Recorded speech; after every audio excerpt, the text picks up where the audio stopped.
The Pennsylvania Supreme Court overturned actor and comedian Bill Cosby's sexual assault conviction. The court found that Cosby's agreement with a previous prosecutor was an affront to fundamental fairness, and as such, he had been denied a fair trial in 2018.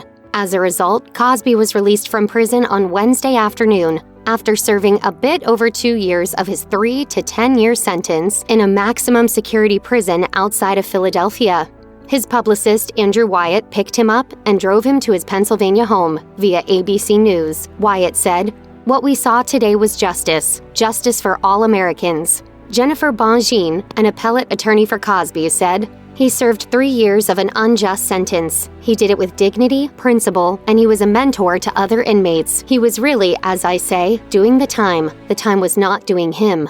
The High Court's opinion is in contrast to that of an interim court, which upheld the trial verdict in 2019. The Pennsylvania Supreme Court opinion reads, "When an unconditional charging decision is made publicly and with the intent to induce action and reliance by the defendant, and when the defendant does so to his detriment, and in some instances, upon the advice of counsel, denying the defendant the benefit of that decision is an affront to fundamental fairness, particularly when it results in a criminal prosecution that was foregone for more than a decade."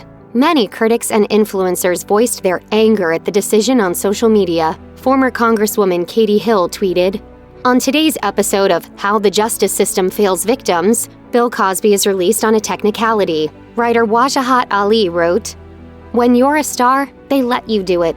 Bill Cosby is a free man.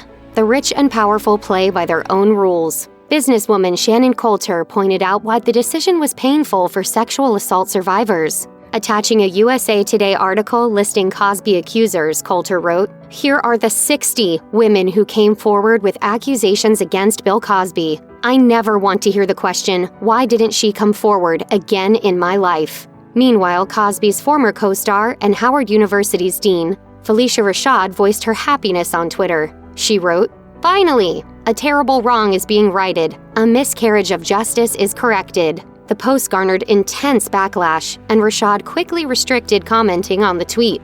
Howard University also released a statement late on Wednesday via Twitter, stating that Rashad's comments, quote, "lacked sensitivity towards survivors of sexual assault." Approximately 60 people have accused Bill Cosby of sexual assault, though most of their allegations were not usable due to statute of limitations laws, per USA Today. Just 5 accusers were allowed to testify at the retrial, but the allegations of all the accusers were harrowing. Still, Cosby has always denied ever engaging in non-consensual sex or sexual acts. On Wednesday, he posted a statement to his personal Twitter account. It reads, "I have never changed my stance nor my story. I have always maintained my innocence. Thank you to all my fans, supporters, and friends who stood by me through this ordeal. Special thanks to the Pennsylvania Supreme Court for upholding the rule of law." Andrea Constand, the main accuser in Bill Cosby's case, released a statement with her attorneys on Wednesday in response to the decision. The statement reads, "Today's majority decision regarding Bill Cosby is not only disappointing, but of concern in that it may discourage those who seek justice for sexual assault in the criminal justice system from reporting or participating in the prosecution of the assailant, or may force a victim to choose between filing either a criminal or civil action."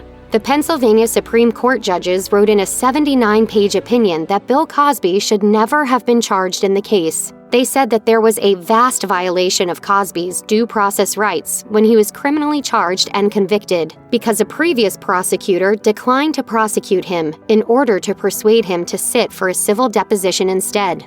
The court said that the civil deposition was then used against him in the criminal trial. In addition, Cosby's lawyers argued in the appeal that, quote, "prior bad act witnesses testified in Cosby's second trial and unfairly prejudiced the jury via Vulture. It was a 6-1 ruling, and 2 of the judges dissented on the remedy, which barred a retrial. In effect, Cosby cannot be tried again for those same charges. There is a possibility that he could face new charges if new, credible accusers come forward, though they would have to do so within the statute of limitations. If you or anyone you know has been a victim of sexual assault, help is available. Visit the Rape, Abuse, and Incest National Network website or contact RAIN's National Helpline at 1-800-656-HOPE 4673.